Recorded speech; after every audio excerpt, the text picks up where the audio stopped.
Imagine a scenario where you are out with your friends or family and suddenly someone stops and goes, "Wait, I don't have my wallet on me anymore." Suddenly, everyone's behavior changes. Everyone starts talking over each other, retracing their steps, trying to figure out the last place the wallet was and where it might be now. Nobody magically knows where it is, they're all just working with the information that they have. Tom Clancy's The Division 2 works in a very similar way. It is a tactical shooter set in a post-pandemic Washington, D.C., where players fight hostile factions and complete missions to keep the city safe. What makes the game so interesting is how the enemy AI behaves. They communicate with each other, they react to their uncertainty, and they make decisions based on the limited knowledge that they have rather than unlimited knowledge. In this first clip, you can see a group of enemies before they are aware of me. They're all standing together and behaving passively, just looking around. The moment I take a shot and begin the assault, everything changes. They scatter and spread out, and they all immediately move to cover.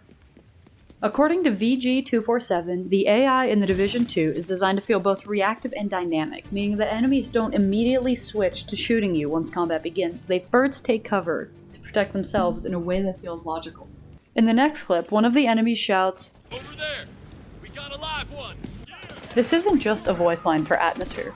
According to Ubisoft's official developer blog, enemy callouts are a core part of how the AI shares information both amongst themselves and with the player. Once the player is spotted by an enemy, that information is relayed to the rest of the group and they can plan their attacks accordingly.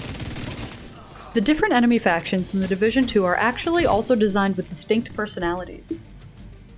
In this clip, a hyena enemy, which is one of the factions, rushes forward towards me while loudly announcing what she's doing.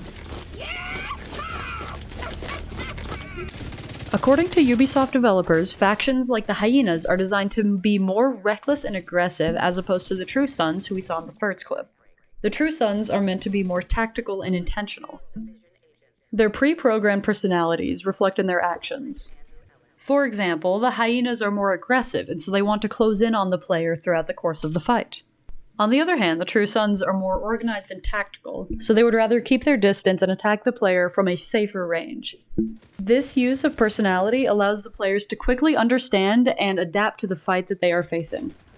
Once my position is clearly known, the enemies stop behaving passively and start behaving tactically.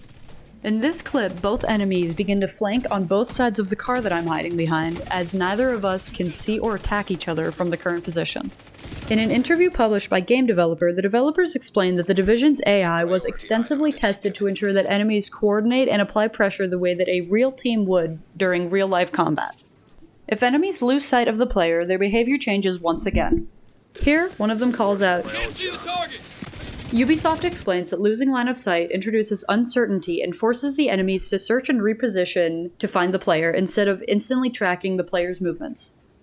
Even after losing visual contact, enemies still act on the last information that they had on my location. In this clip, I am behind cover and I move in a way that the enemies cannot see me. An enemy fires a grenade at the exact spot where I was last seen. Since I moved, it missed me completely, but had I stayed, it would have hit me head-on.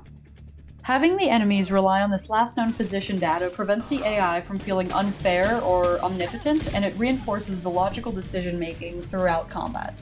To show how all of these systems work together in an in-game scenario, I played the same mission in two different ways. On the left, I focus on cover and frequently breaking line of sight. It takes much longer, but I am able to keep the enemy confused about my current position, and it takes longer for them to overwhelm me. However, on the right, I rush forward and stay completely exposed out of cover. Because my movements are so predictable and I'm feeding the enemies constant line of sight, they are able to quickly surround me and eliminate me. This comparison really demonstrates what the developers describe as reactive combat, where enemy behavior changes based on player decisions rather than a scripted outcome. In summary, the enemy AI in The Division 2 behaves like a coordinated human group.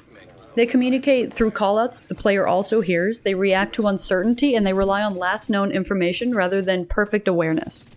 The enemy factions having distinct personalities and decision-making rules based on these personalities really helps combat feel more realistic and engaging to the players, no matter how long you've been playing. Going back to the wallet example from earlier, no one in that situation has perfect information. Everyone reacts based on what they know, and they work together to try and figure it out. Just like real people in real situations, the enemies in The Division 2 react based on what they last knew.